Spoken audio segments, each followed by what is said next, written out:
빚어가실 주의 이름을 찬양하옵고 살아계신 예수님의 이름으로 감사하며 기도드렸습니다. 아멘.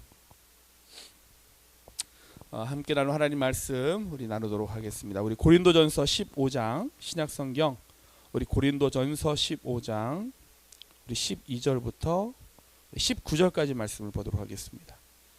고린도전서 15장 우리 12절부터 우리 19절까지 말씀을 저와 한 절씩 교독하여 보도록 하겠습니다. 고린도전서 15장 우리 12절부터 19절까지 한 절씩 교독합니다. 그리스도께서 죽은 자 가운데서 다시 살아나셨다 전파되었거늘 너희 중에서 어떤 사람들은 어찌하여 죽은 자 가운데서 부활이 없다 하느냐.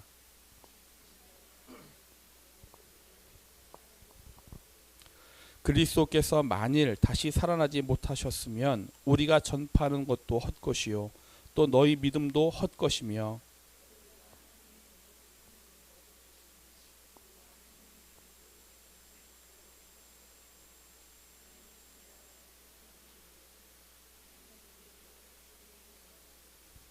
만일 죽은 자가 다시 살아나는 일이 없으면 그리스도도 다시 살아나신 일이 없었을 터이요.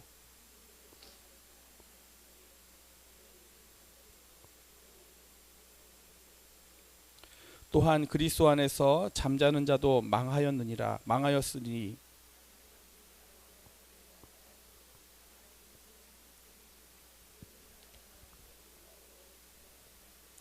아멘. 오늘도 하나님의 크신 은혜가 우리 한 사람 한 사람의 심령 가운데 가득히 임할 줄로 믿습니다. 오늘 본문 말씀을 가지고 우리 몸의 부활과 영생을 믿습니다 라는 제목으로 여러분들과 말씀 가운데 은혜를 나누고자 합니다. 그동안 이제 사도신경을 가지고 쭉 제가 이제 설교를 해왔는데요. 오늘은 이제 그 마지막 이제 단락입니다. 우리는 사도신경의 마지막에 우리 몸의 부활과 영생을 믿는다라는 고백으로 사도신경을 마치게 되는데, 그래서 오늘도 이 주제를 가지고 여러분들과 사도신경의 믿음의 고백이 무엇인지를 나누도록 하겠습니다. 여러분 혹시 누군가 여러분들에게 젊어 보이세요 라고 인사를 한다면 여러분들 기분이 어떠신가요? 아마 기분이 좋으신 분도 있을 거고요. 기분이 그다지 좋지 않은 사람도 있을 수 있습니다. 여기서 나이가 나오는 거죠. 젊어 보이세요 했을 때 기분이 좋으면 어느 정도 연배가 있으신 분들이고요. 어려 보입니다, 젊어 보입니다라고 이야기했을 때 기분이 나쁘면 그 사람은 분명 나이가 어린 사람일 겁니다. 나이가 이게 좀 들어갈수록 더 어려 보이려고 애쓰고요. 반면에 나이가 어릴수록 자기가 더 성숙해 보이려고 애쓰는 것을 우리는 잘 보면 확인할 수 있죠. 예전에 학생들 중에 화장하는 사람들 거의 없었던 것 같아요. 제가 중고등학교 시절 다닐 때도 보면 주변에 거의 화장하는 우리 여자 우리 동급생이나 상급생을 본 적이 없고, 간혹 가다가 조금 이제 화장을 하고 다니는 누나들이 있었는데 좀 껌 좀 씹는 누나들, 그런 누나들은 이제 좀 화장을 좀 하고 다니는 그런 모습을 본 기억이 납니다. 근데 여러분 요즘 어떻습니까? 요즘은 초등학생들도요 화장이 예술입니다. 작년에 저희 교회 왔던 이 초등학교 아이가 제가 지금도 기억이 나는데, 분명히 어려 보이는데 화장을 얼마나 잘했는지요. 얘가 고등학생인지 대학생인지가 잘 구분이 안 갈 정도로 요즘 아이들은 어릴 때부터 이미 자기를 꾸미고 굉장히 자기를 성숙해 보이려고 화장도 그렇게 하고 옷도 초등학생답지 않게 입고 오는 것을 보게 됐습니다.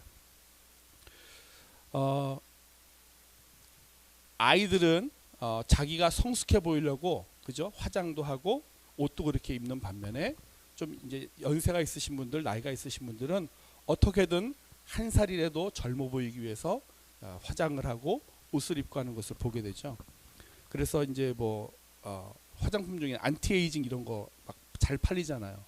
이거 바르면 피부가 늙지 않아요? 이러면은 막 너도 나도 사서 막 바르면서 조금이라도 더 젊어지기 위해 애쓰는 모습을 보게 됩니다. 제가 이 이야기를 어딘가에서 했습니다. 나이 젊어 보이기 위해 어려 보이세요라고 이야기했을 때 누군가는 어려 보이기 위해서 화장을 하고 누군가는 성숙해 보이기 위해서 화장을 합니다. 이 얘기를 했더니 어떤 분이 이렇게 이야기하더라고요. 목사님, 저는 누군가 나를 못 알아볼까 봐 화장해요 라고 이야기를 하십니다. 평소에 워낙 꾸며놓은 것과 그렇지 않은 것 차이가 있으니까 화장 안 하고 다니면 자기를 못 알아본다는 거예요. 그래서 자기를 잘 알아보게 하기 위해서 화장한다라는 농담을 들은 적도 있습니다. 자, 사람들은요, 나이가 먹어가면 점점 자기 나이보다 젊게 살기 위해 애씁니다. 그래서 이 건강한 몸, 젊은 몸을 갖기 위해서 열심히 운동하시는 분들도 있고 또 식습관을 바꾸기도 하죠. 어릴 때 젊을 때는 그냥 입에 맛있으면 그게 뭐 조금 안 좋은 성분이 들어가도 겁 없이 그냥 막 먹습니다. 근데 이제 점점 이제 나이가 올라가면 이제는 입에 맛있는 음식보다 몸에 좋은 음식을 찾게 되죠. 그래서 보양식 같은 거 파는 데 가 보면 젊은 사람들은 거의 없습니다. 그죠? 이제 건강을 생각해야 될 나이가 되신 분들이 그런 식당을 찾게 되죠. 또 어떤 사람들은 젊어 보이기 위해서 이제 성형을 하기도 하는데, 제가 어떤 기사를 봤던 기억이 나는데, 미국의 한 유명 여배우 같은 경우에 자기의 이제 그 나이를 젊게 보이기 위해서 주름을 펴는 성형을 머리끝부터 발끝까지 받았다 그래요. 근데 뭐 얼굴 같은 건 생각이 그럴 수 있지라고 생각이 들었는데, 다리는 무슨 수술을 했나 하고 기사를 봤더니 무릎 수술을 했대요. 이게 나이가 들면 이제 살이 좀 탄력이 떨어지면서 무릎에 주름이 생긴다 그래요. 그래서 그걸 펴는 수술. 그러니까 무릎까지도 성형을 해서 그만큼 자기를 이게 젊어 보이게 하기 위해서 자기를 꾸몄던 그런 기사를 본 기억도 납니다.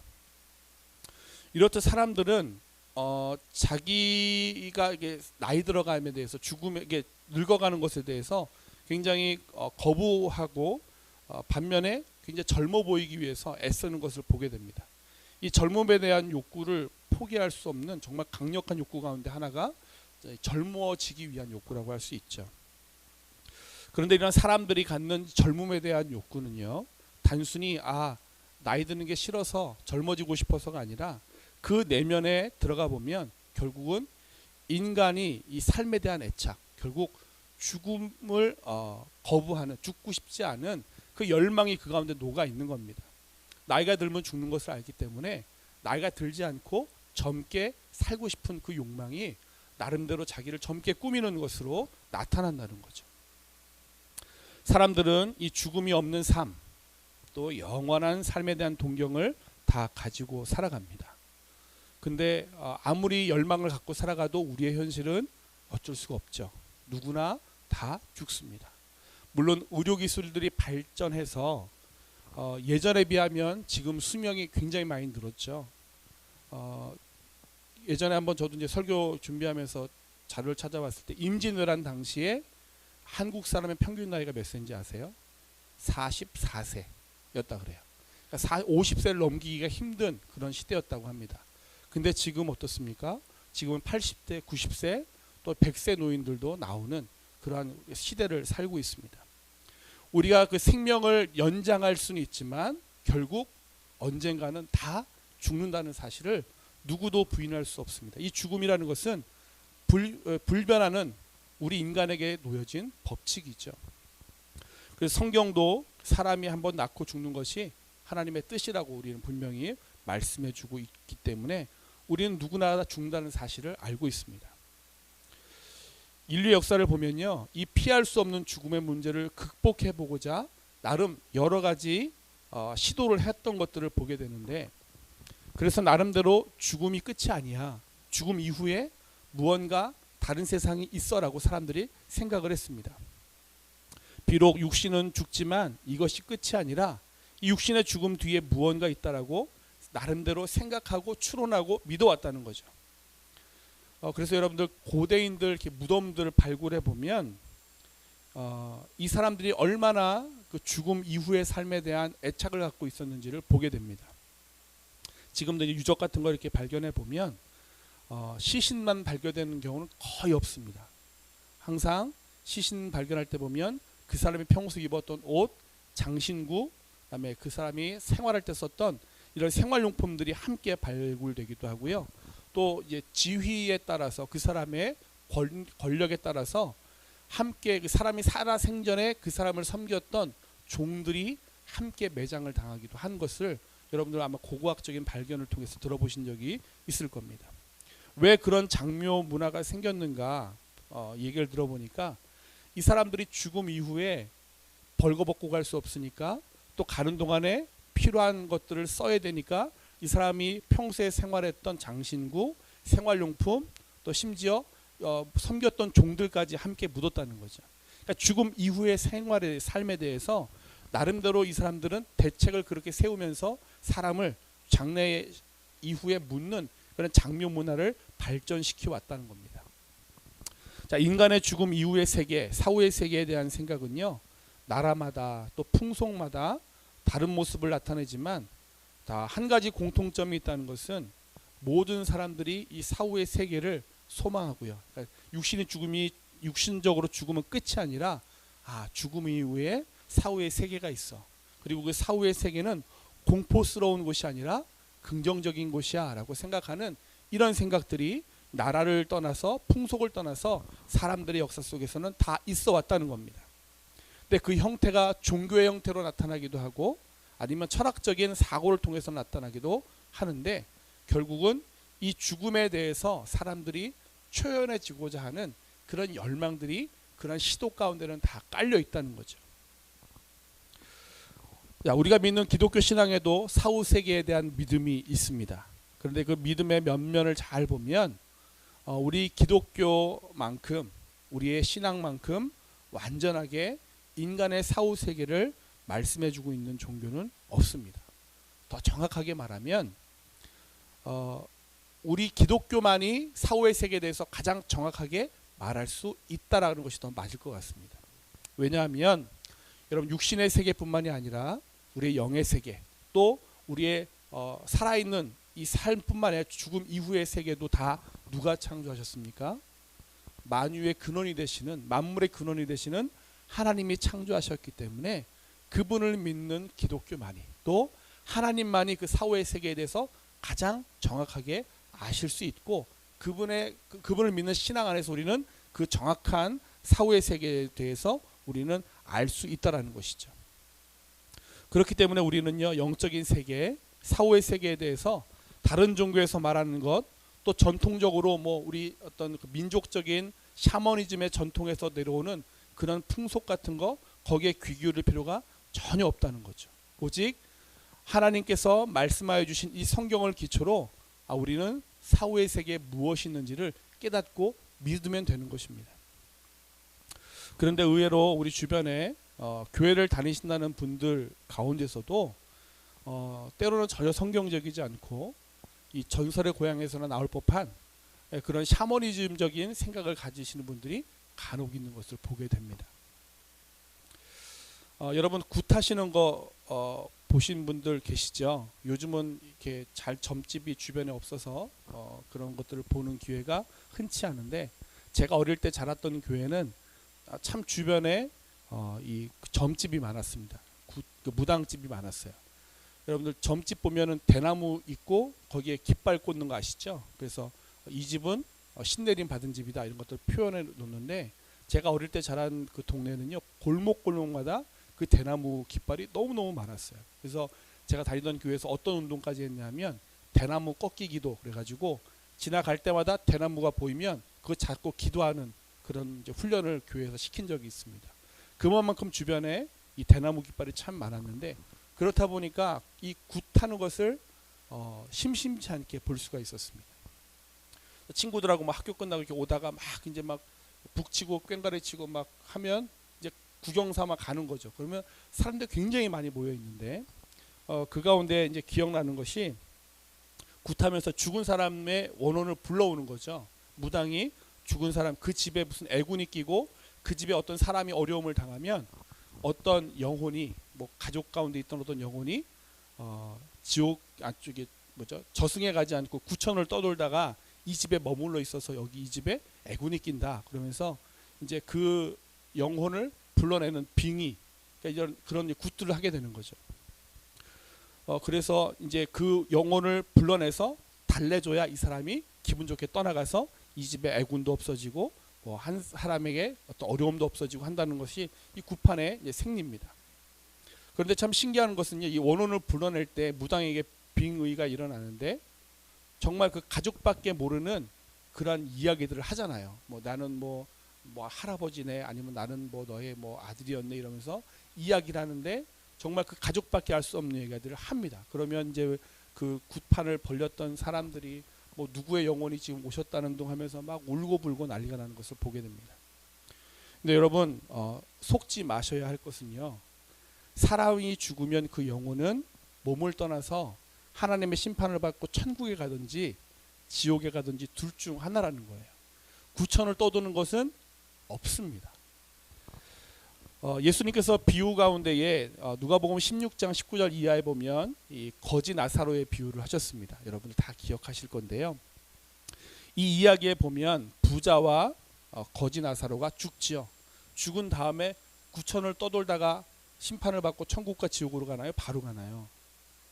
여러분 구천이라는 개념이 없고요. 죽으면 바로 심판을 받고 하나님의 나라에 가든지 아니면 불 쪽으로 가든지 둘 중에 하나밖에 없다는 것을 예수님은 이 비유를 통해서 우리 가운데 말씀해 주고 있습니다. 또 한 가지 우리가 알 수 있는 것은 뭐냐면 예수님께서 골고다 언덕 위에서 십자가에서 죽으실 때에 예수님 좌우에 강도가 한 명씩 달려 있었죠.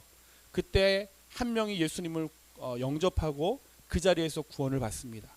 그때 예수님께서 그 우편에 달려있는 강도에게 뭐라고 말씀하시죠? 내가 구천을 떠돌다가 나와 함께 낙원에 있으리라 말씀하지 않으셨어요. 뭐라고 말씀하셨습니까? 내가 오늘 나와 함께 낙원에 있으리라 말씀하셨습니다. 그러니까 죽으면 그 즉시 주님의 나라에 가는 것이지 뭐 우리 무당 굿하는 것처럼 뭐 구천을 떠도는 영혼이 있고 그런 개념이 없다는 거죠. 그럼 굉장히 비성경적이라는 겁니다. 그렇기 때문에 이 무당이 굿할 때에 우리는 거기에 현혹될 필요가 전혀 없고요. 그러면 빙이 돼서 나타난 영혼은 누굽니까? 라고 묻는다면 그거는 그냥 마귀 사단이 장난치는 거예요. 그죠? 영적인 마귀 사단이 마치 옛 과거에 누군가 죽었던 사람의 원혼인 것처럼 그 무당에게 빙이 돼서 그렇게 장난쳐서 사람들을 현혹시키는 것뿐이죠. 이미 죽은 자의 영혼은 심판을 받고 천국 또는 지옥에 가기 때문에 여러분 그 영혼을 위해서 밥상 아무리 차려봐야 의미가 없는 것입니다. 또 여러분 천주교에서 보면 연옥이라는 개념을 갖고 있잖아요. 그래서 천국과 지옥이 아닌 그 중간 어디쯤에 연옥이 있어서 거기서 한 번 더 기회를 얻고 천국에 갈지 지옥에 갈지가 뭐 결정된다라는 이 천주교의 연옥설 또한 전혀 성경적이지 않다는 것을 우리는 이래서 알 수 있게 되는 것입니다.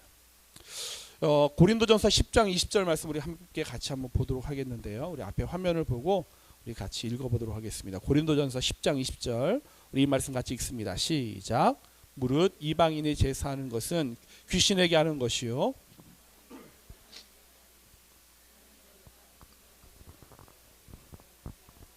아멘. 자, 이 말씀에 보면 제사하는 게 누구한테 하는 것이라고요?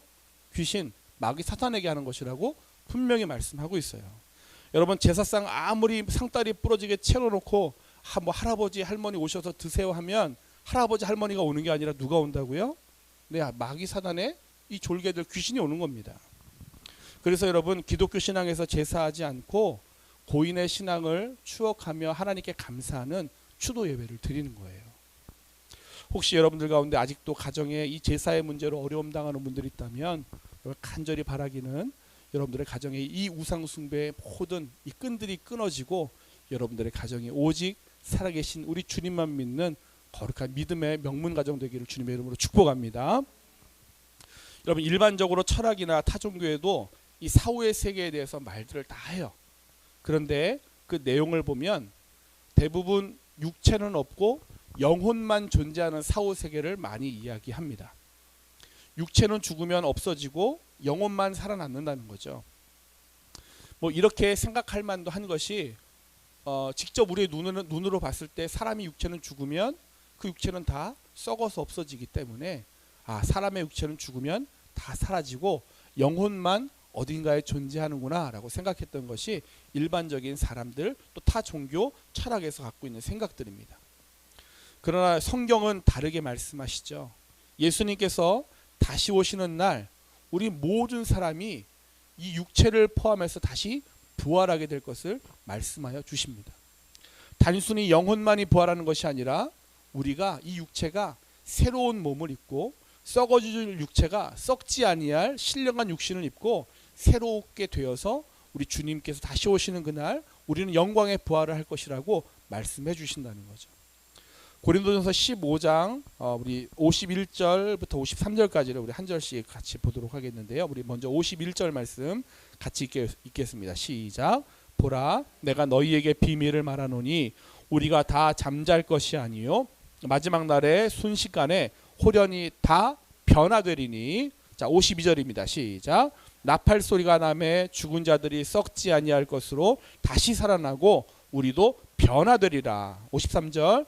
이 썩을 것이 반드시 썩지 아니할 것을 입겠고 이 죽을 것이 죽지 아니할 것을 입으리로다. 아멘.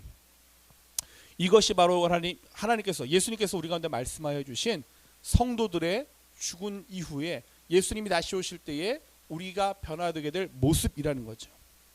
성경은 우리가 죽음 이후에 부활하게 될 때에 예수님 다시 오실 때 우리가 부활을 맞이하게 될 때에 영만 부활한다라고 말씀하시지 않고요. 우리의 육체도 함께 부활할 거라고 말씀하십니다. 그 육체는 지금의 이 연약한 육체, 부족한 육체가 아니라 신령한 육체로, 온전한 육체로, 완전한 육체로 변화되어서 신령한 몸을 입고 너희가 영과 몸이 함께 구원을 받을 것이다 라고 말씀하고 있습니다. 그래서 우리는 사도신경을 통해 우리 몸의 부활을 믿는다라고 이야기하는 것이죠. 여러분, 그렇다면 주님께서 왜 우리 영혼만 구원하시지 않고 우리의 육체까지도 함께 굳이 썩어질 육체를 썩지 아니할 육체로 변화시켜서 우리 몸과 영혼을 함께 구원시키실까? 그 이유는요, 바로 하나님께서 우리의 처음 창조하셨던 인간의 그 온전한 모습의 그 원형을 회복시켜 구원하신다는 이야기입니다. 잘 아시는 것처럼 하나님께서 처음 인간을 창조하셨을 때에 혼만 만들지 않으셨잖아요. 먼저 육체를 만드셨고요. 거기에 코에 생기를 불어넣으셔서 생영이 됐다라고 말씀하시며 온전한 인간을 만드셨습니다. 그러나 이 선악과 사건으로 말미암아 이 하나님께서 이 죄를 범한 우리에게 형벌을 내리셨는데 바로 육체의 죽음의 형벌을 내리셨죠. 그러니까 우리가 하나님께 죄를 지음으로 인해서 하나님께서 원래 창조하셨던 인간의 원형이 깨어지고 파괴되어졌다는 겁니다. 근데 우리 주님이 다시 오실 날 우리를 구원하시는 것은 그 깨어지고 파괴되어진 인간의 모습을 다시 원래의 상태로 회복시키는 구원, 바로 그 구원을 이루시는 것이죠. 그래서 썩어질 육체, 죄의 육체는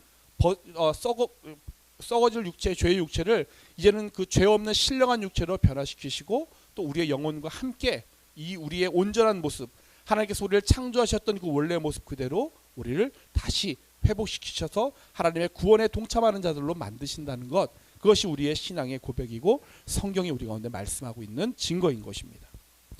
사랑하는 성도 여러분, 이 땅에 인간이 죽는다고 그 존재가 사라지는 것이 아닙니다. 또 유령처럼 떠돌아다니는 것도 아니에요.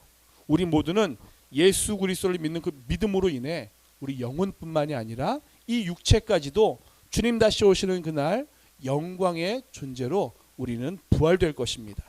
그 부활의 몸을 가지고 주님이 완전히 통치하시고 다스리시는 그 나라에서 이 땅에서는 맛볼 수 없었던 완전한 기쁨과 행복을 맛보게 될 줄로 믿습니다.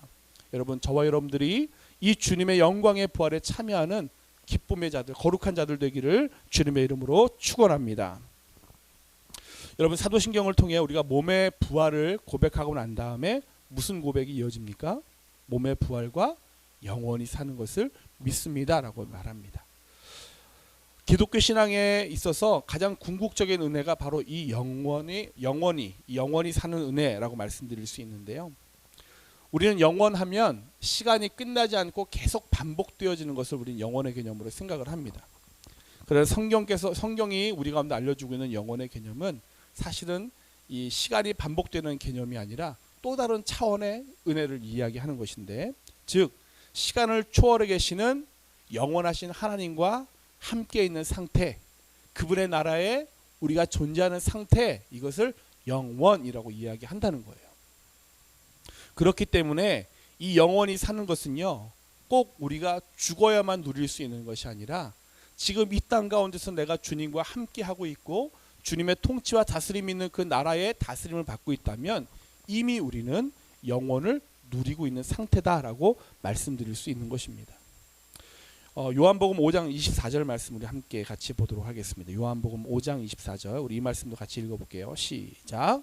내가 진실로 진실로 너희에게 이르노니 내 말을 듣고 또 나 보내신 이를 믿는 자는 영생을 얻겠고 심판에 이르지 아니하나니 사망에서 생명으로 옮겼느니라. 아멘.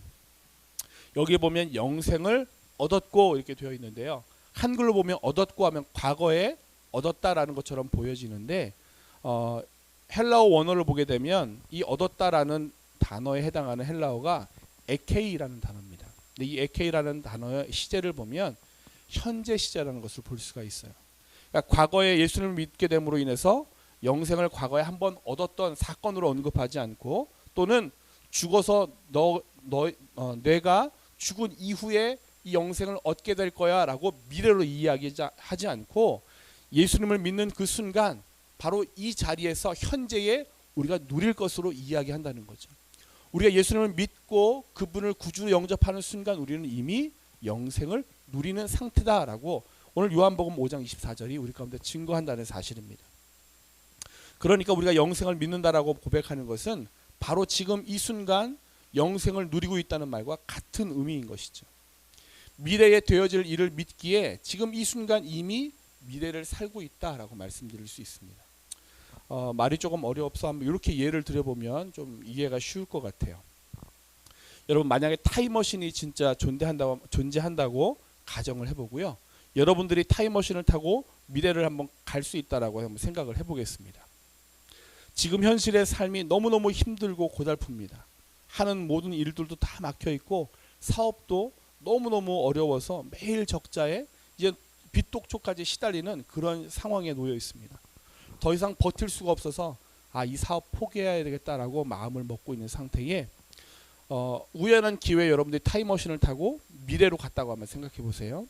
근데 이 미래에 가서 보니까 그 힘들기만 하던 사업, 그 풀리지 않던 사업이 그 고비를 딱 넘어가니까 술술술 풀렸던 거죠. 그래서 그 고달팠던 사업이 미래에 가보니까 엄청난 이 사람을 부자로 만들어주는 큰 대기업으로 성장하는 것을 봤다고 한번 생각해 보십시오. 그럼 이 사람이 타임머신을 타고 미래에 가서 보고 다시 현실로 왔을 때에 그 사업을 접을까요? 안 접죠. 왜? 미래에 되어질 일을 봤기 때문에 지금 당장 어렵고 힘들어도 그것을 참고 견디고 이겨내는 겁니다.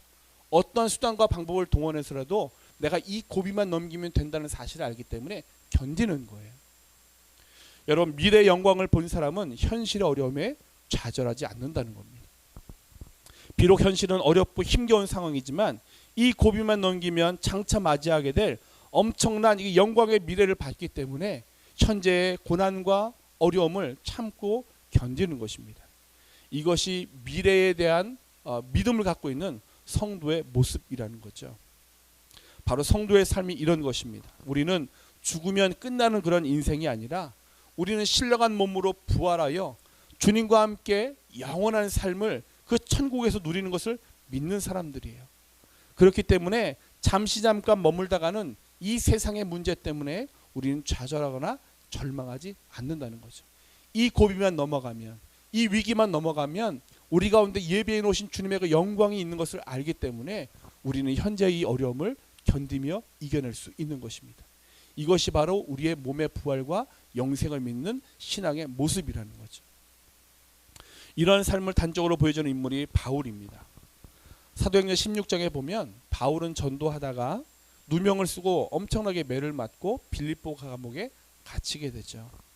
얼마나 매를 맞았는지 옷이 다 찢기고 그 찢긴 옷 아래로 피부까지도 다 찢겨버리는 그런 처참한 환경 가운데 놓여 있었습니다. 마땅히 무슨 벌을 받을 만한 잘못을 해서 이 갇혀있고 형벌을 받았으면 그나마 덜 억울할 텐데 생명의 주이신 예수 그리스도의 그 말씀을 증거하다가 붙잡혀서 이런 옥고를 치르고 있으니 어찌 보면 굉장히 억울하고 분했을지 모르겠습니다. 하지만 바울은 감옥에 갇혀 있는 그 현실을 바라보지 않았어요.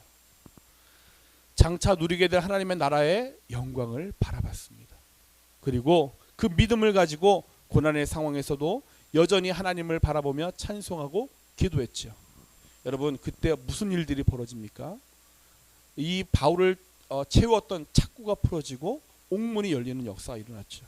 그리고 더 나아가서 그 간수뿐만이 아니라 간수의 가정이 구원받는 놀라운 은혜가 이 가운데 일어났다는 사실입니다. 할렐루야.